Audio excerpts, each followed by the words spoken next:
유다 왕 우시야와 요담과 아하스와 히스기야 시대에 아모스의 아들 이사야가 유다와 예루살렘에 관하여 본 계시라. 할렐루야. 성경 속 인물 이야기와 함께 하시는 여러분을 주님의 이름으로 축복합니다. 무더운 날씨와 많은 빗 속에서도 한 주간 평안하셨는지요? 주 안에서 항상 강건한 삶을 사시길 소망합니다. 좋은 사람 한 사람을 만나는 것은 인생에 있어 최고의 축복입니다. 나는 누구를 만나서 인생을 바꿨습니다 라는 이야기를 많이 듣기도 합니다. 오늘 이 성경 인물을 통해 내 인생에 누구를 만나서 나는 이렇게 승리했습니다, 이렇게 성공했습니다 라는 거룩한 꿈을 꾸면서 함께 은혜를 나누는 귀한 시간 되었으면 좋겠습니다. 오늘도 성도님들 삶 속에 하나님의 인도하시고 또 동행해 주시는 귀한 역사가 있게 될 줄로 믿습니다. 우리가 연말이 되면 핸델의 메시아라는 합창을 교회에서나 인터넷을 통해서 한 번쯤은 듣게 됩니다. 이 핸델의 메시아 공연을 들어보면 이사야서 내용을 많이 인용한 것을 알 수 있습니다. 그중 제1부 탄생과 예언에서 나오는 합창곡 우리를 위해 한 아기 나셨다는 부분을 들어보면 이는 한 아이가 우리에게 낳고 그의 이름은 기묘자라 모사라 전능하신 하나님이라 영존하시는 아버지라 평강의 왕이라 할 것임이라 는 내용이 나오는데 이사야 9장 6절 말씀에서 영감을 얻어 기록한 부분입니다. 이렇게 이사야 선지자의 예언은 지금까지도 예술, 문화 등 여러 방면에서 인용되고 있는 은혜로운 말씀입니다. 이사야 선지자 하면 딱 떠오르는 중요한 내용들이 몇 가지 있습니다. 제일 먼저는 이사야 선지자가 입술에 숯불을 대며 소명을 받는 장면이 제일 먼저 떠오르고 또 나중에 오실 메시아 예수님에 관해 예언했던 것과 담대하게 말씀을 전하다가 순교를 당했다는 내용들이 떠오릅니다. 오늘은 이런 중요한 내용을 함축적으로 다루면서 그 안에서 영적 교훈을 얻고 은혜를 받고자 합니다. 이사야 이름의 뜻은 여호와는 구원이시다는 의미입니다. 사실 이 의미는 신구약 성경 전체의 핵심이기도 합니다. 그래서 신학자들도 이사야서를 매우 중요하게 여기며 성경 속의 작은 성경이라고 표현하기도 합니다. 신약 성경을 보면 때로 구약 성경 내용을 인용하고 있는데 그때 이사야 선지자의 말이 제일 많이 인용이 됩니다. 그만큼 권위 있는 선지자이며 영향력이 강한 예언자입니다. 이런 이사야가 처음 소명을 받는 장면이 이사야서 6장에 등장을 합니다. 이사야 6장 6절에서 7절 말씀입니다. 그때에 그 스랍 중에 하나가 부젓가락으로 제단에서 집은 바 핀 숯을 손에 가지고 내게로 날아와서 그것을 내 입술에 대며 이르되 보라 이것이 내 입에 닿았으니 내 악이 제하여졌고 내 죄가 사하여졌느니라 하더라.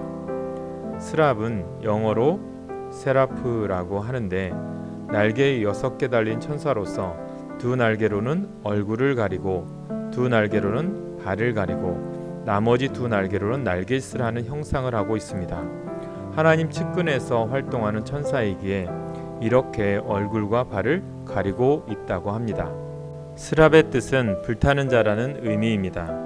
이렇게 불타는 천사가 이사야에게 숯을 가지고 왔고 그리고 그 숯을 이사야 선지자의 입술에 대며 너의 악이 제거되고 죄가 사라졌다고 말합니다. 본문에 기록된 숯에 해당되는 히브리어로 리츠파인데 불타는 돌을 의미합니다. 이 돌은 부싯돌 같은 재질로 분향단에 불을 붙일 때 사용되는 돌입니다. 그런데 천사가 가져온 그 돌은 단순히 부딪혀 불꽃을 일으키는 정도가 아니라 완전히 불이 붙어서 꺼지지 않는 상태였습니다. 하나님의 권능입니다. 이 부분을 보면 생각나는 장면이 또 있지 않습니까? 바로 모세가 떨기나무에서 소명을 받는 장면입니다. 꺼지지 않는 불이 붙은 떨기나무죠. 똑같은 현상입니다. 이렇게 하나님은 불을 이용해서 우리를 새롭게 하시는 분이십니다.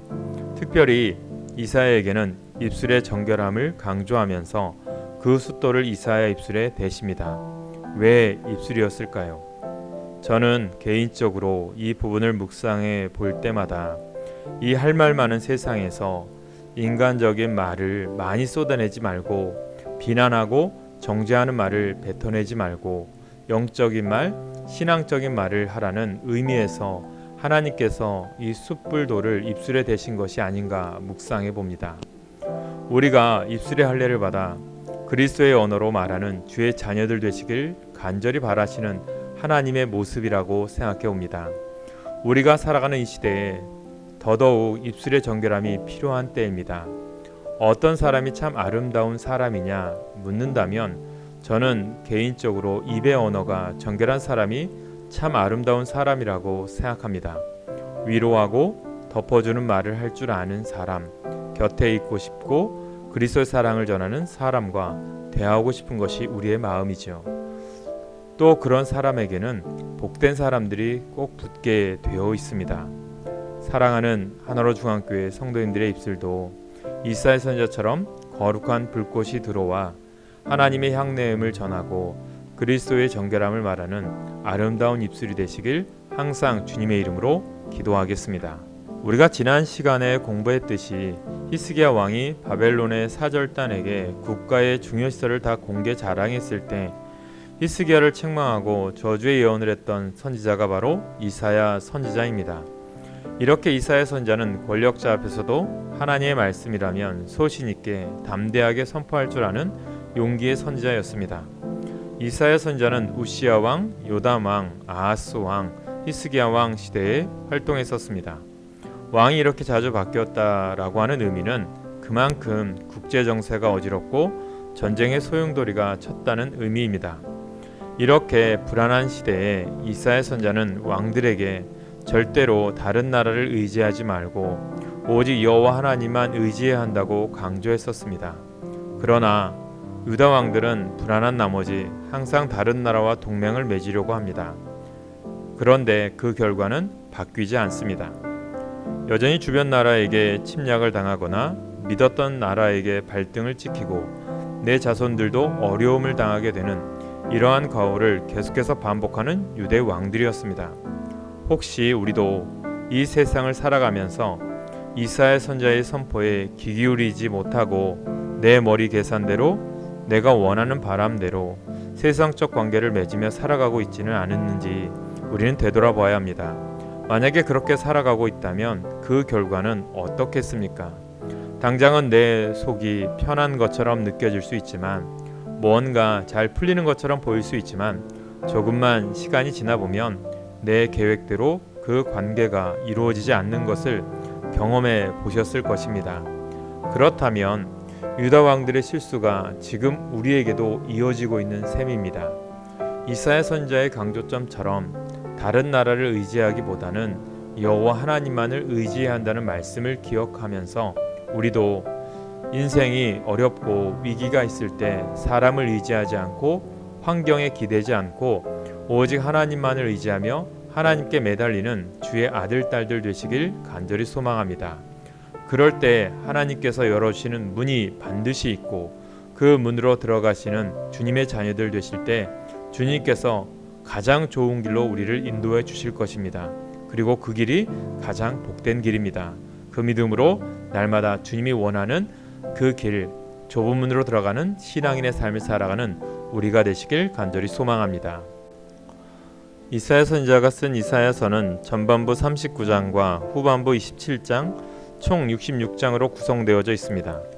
신구약 성경도 66권으로 구약 39권, 신약 27권인 것과 숫자 같아서 이사야서를 성경의 축소판이라고 부르기도 합니다. 이사야서를 읽어보시면 1장부터 39장까지의 내용과 40장부터 66장까지의 내용 느낌이 전혀 다른 것을 깨달을 수 있을 것입니다. 1장부터 39장까지는 이스라엘 백성들을 향한 심판과 비난의 내용이 많습니다. 돌이켜 하나님께로 되돌아오라는 것입니다. 그러나 40장부터 66장까지의 내용은 용서와 구원을 선포하며 이스라엘 백성들의 회복의 내용이 선포되어집니다. 이런 예언을 하는 이사야의 마음을 생각해 보시기 바랍니다. 내 나라가 열강들 사이에서 올바른 길로 가지 못하고 점점 나라의 영적 수준은 퇴보하고 후손들이 포로로 잡혀갈 것을 미리 하나님께 듣게 되고 또 그 내용을 왕 앞에서 백성 앞에서 선포해야 한다면 얼마나 마음이 아프면서도 두려웠겠습니까? 실제로 이사야는 이런 메시지를 담대하게 전하다가 히스기야 왕 다음으로 세워진 므낫세 왕에 의해서 톱으로 반쪽으로 잘려서 순교했다고 전해집니다. 세상 사람들은 이사야 선자의 죽음을 헛된 죽음이라고 표현할지 몰라도 이사야 선자의 그 모습은 누구보다도 의미 있고 하나님의 영적 씨앗을 심는 순교자의 모습이었습니다. 사랑하는 여러분, 신앙생활이 깊어지시면서 내 안에 열리는 이 문이 하나님께서 열어주시는 문인지 아닌지 헷갈려 본 경험이 있으실 것입니다. 어떻게 그 문을 구별할 수 있겠습니까? 바로 오늘 이사야 선자의 행보를 보면 알 수 있습니다. 하나님께서 열어주시는 문은 오히려 나에게 불편해 보이는 문입니다. 이사야 선자는 목숨까지도 바쳤습니다. 내가 이 문으로 들어가면 하나님께는 기쁨일지 몰라도 나한테는 꺼려지는 문, 그 문으로 들어가면 내 시간과 돈이 사라질 것 같은 문, 내 계획이 다 뭉개지고 내 미래도 불투명해질 것 같은 문, 그래서 그런 문은 정말 좁고 불편한 문처럼 느껴집니다. 그 길은 분명 어렵고 힘든 길입니다. 좁은 길이라서 불편하실 겁니다. 그런데 그 길 끝에는 어마어마한 주님의 선물이 기다리고 있습니다. 그 선물은 단순 물질적 축복 같은 것이 아닙니다. 그 선물은 가장 중요한 내가 변하고 내가 새로워지는 삶입니다. 제일 중요한 것이 내가 변하는 것 아니겠습니까? 그 문을 통과하면 어느덧 성장해져 있는 내 믿음과 어느덧 끈끈해져 있는 이웃관계와 무엇보다 어느덧 가까워져 있는 하나님과의 신뢰성을 보게 될 것입니다. 그리고 그 길은 복된 길이고 축복의 길이었다는 것을 나중에 회상해 보실 때 기뻐하시면서 깨닫게 되실 것입니다. 사랑하는 하나로 중학교의 성도 여러분들도 이 힘든 세상을 살아가실 때 정말 많은 고민들이 있으실 것입니다. 더욱더 어려워지는 이 시대에 끝까지 믿음을 지키시며 그리스도인으로서 좁은 문을 통과하실 때 부디 힘들고 어려운 가운데 포기하지 마시고 끝까지 통과하셔서 주님의 사람으로 거듭나는 진정한 복을 누리는 하나님의 자녀들 되시길 간절히 소망합니다. 이사야 선자는 앞으로 하나님의 뜻을 이루어 나갈 특별한 종이 있을 것을 예언합니다. 우리가 그 예언을 지금도 많이 인용합니다. 그 예언을 보고 종의 노래라고 부릅니다. 마치 노래처럼 들리기 때문인데 참 익숙한 구절입니다. 이사야 42장 1절에서 7절, 49장 1절에서 9절, 50장 4절에서 11절, 52장 13절에서 53장 12절까지의 내용입니다. 여기서 종은 앞으로 오실 메시아를 상징합니다. 왜 메시아를 상징한다고 연구하는가? 실제로 예수님께서 종의 노래에 나오는 내용들을 주님이 다 겪으셨고 감당하셨기 때문입니다. 그래서 학자들은 이사야가 예언했던 이 종의 노래에 나오는 분이 바로 예수님이라고 연구하는 것입니다. 우리가 성만찬 때 자주 사용하는 구절들도 이사야 선자의 예언 중에 종의 노래의 부분을 인용해서 사용하고 있습니다. 이사야 53장 5절에 보면 그가 찔림은 우리의 허물 때문이요 그가 상함은 우리의 죄악 때문이라 그가 징계를 받음으로 우리는 평화를 누리고 그가 채찍에 맞음으로 우리는 나음을 받았도다. 이 부분에서 그에 해당하는 사람이 바로 예수님이심을 우리가 이미 신약 성경 내용을 통해 다 알고 있지 않습니까? 이렇게 예수님께서 이 땅에 오시기 훨씬 전부터 벌써 하나님께서는 이사야 선자의 입술을 통하여 남유다 사람들에게 메시아의 오심을 예고하셨던 것입니다. 이사야 53장 6절에 보면 우리는 다 양 같아서 그릇 행하여 각기 제 길로 갔거늘 여호와께서는 우리 모두의 죄악을 그에게 담당시키셨도다. 이렇게 우리는 제 갈 길대로 각자 살면서 죄를 짓지만 그 죄의 대가를 우리 각자에게 지게 하지 않으시고 외아들 예수 그리스도를 어린 양 희생제물로 삼아 우리 죄를 대신 감당해 주시겠다고 예언하고 있습니다. 이 어린 양 예수님은 이사야 때에만 해당되는 것이 아니라 지금도 우리의 죄를 대신해서 희생제물로서 번제단 위 불꽃으로 들어가심을 기억해야 합니다. 우리는 이 세상에서 쉽게 죄짓고 쉽게 잊어버리고 쉽게 무뎌져 버리지만 분명한 사실은 예수님은 한치의 삭감 없이 다 그 죄값을 지고 계시다는 겁니다. 왜입니까? 우리를 자녀로 여기시고 그 자녀를 사랑하시기 때문에 대신 희생하신 것입니다. 이런 예수님의 사랑을 기억할 때 우리는 이 세상에서 좀 더 거룩한 주의 자녀로 살아갈 수 있는 사람이 될 수 있습니다. 그 사랑을 기억하는 사람이 거듭나는 그리스도인입니다. 그러니 사랑하는 우리 성도님들의 삶 속에도 부득불 알게 모르게 지은 죄 뒤에서 항상 예수님의 희생이 있다는 것을 기억하시면서 그 예수님의 희생하시는 사랑을 잊지 않으시고 주님의 아들 딸들 되는 참된 삶을 살아가는 여러분 되시길 소망합니다.